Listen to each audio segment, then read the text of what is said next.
अस्सलाम वालेकुम दोस्तों, मेरा नाम है बिलाल और आप देखो मेरे यूट्यूब चैनल टेक्निकल मास्टर। दोस्तों, आज के दौर के साइंसदान अवाम को मुस्तकबिल के खतरात से डराते हुए मार्स पर इंसानों की बस्ती आबादी करने के मुतालिक सोच रहे हैं। यही लोग जो मरीख यानी मार्स पर बस्ती आबादी करने का सोच रहे हैं, न्यूक्लियर वार मुसल्लत करके ज़मीन को तबाही के दाने पर पहुंच जाएंगे और खुद मार्स पर चले जाएंगे और तब तक वहां पर रहेंगे जब तक ज़मीन पर न्यूक्लियर वार के असरात कम ना हो जाए।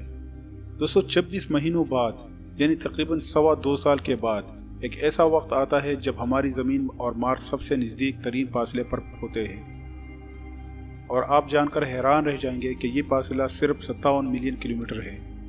इस अरसे के दौरान नासा, जो कि एक स्पेस एजेंसी है, एक स्पेस क्राफ्ट मार्स पर भेजा जाएगा जिसकी रफ्तार 56,000 किलोमीटर फी घंटा हो, तो तब ये 40 दिनों में ये मार्स पर पहुंच जाएगा।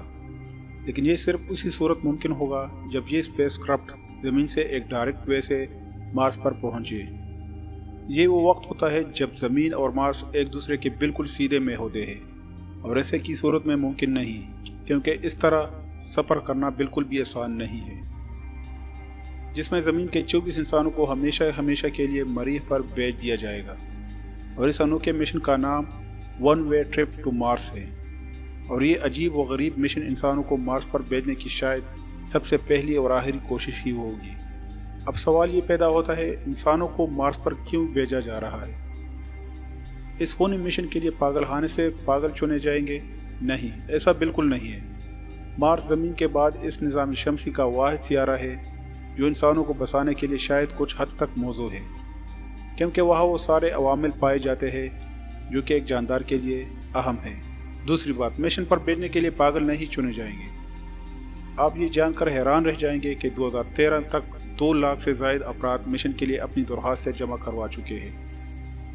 2011 में ये मिशन बाकायदा तौर पर पब्लिक के सामने लाया गया था, जिसका मकसद मरीख पर मुस्तकबिल में इंसानों को आबाद करना है और लोगों को ये भी बताया गया था कि ये लोग कभी भी वापस नहीं आ सकेंगे, क्योंकि ज़मीन पर ऐसी टेक्नोलॉजी मौजूद नहीं है जो इंसानों को दूसरे सियारे से वापस ला सके।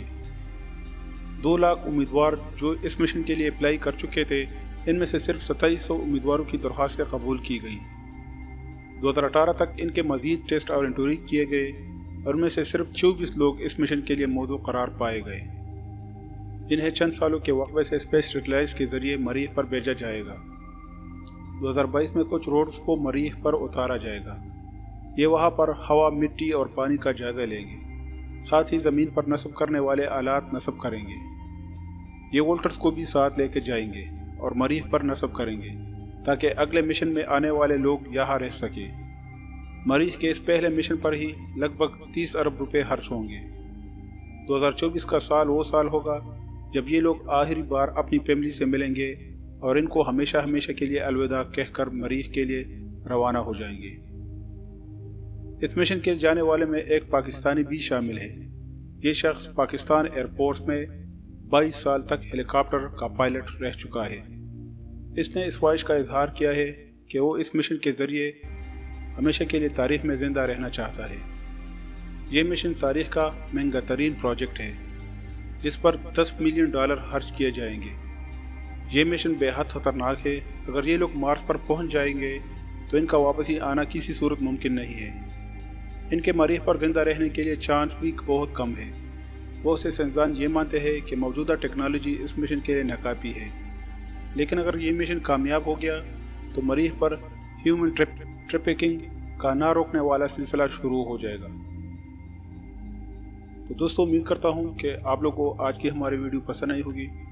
अगर आप लोगों को हमारी वीडियो अच्छी लगती है तो प्लीज़ इसको लाइक करें, कमेंट करें, शेयर करें। मैं मिलता हूँ आप लोग किसी और वीडियो में। तब तक के लिए इजाज़त दीजिए। अल्लाह हाफ़िज़।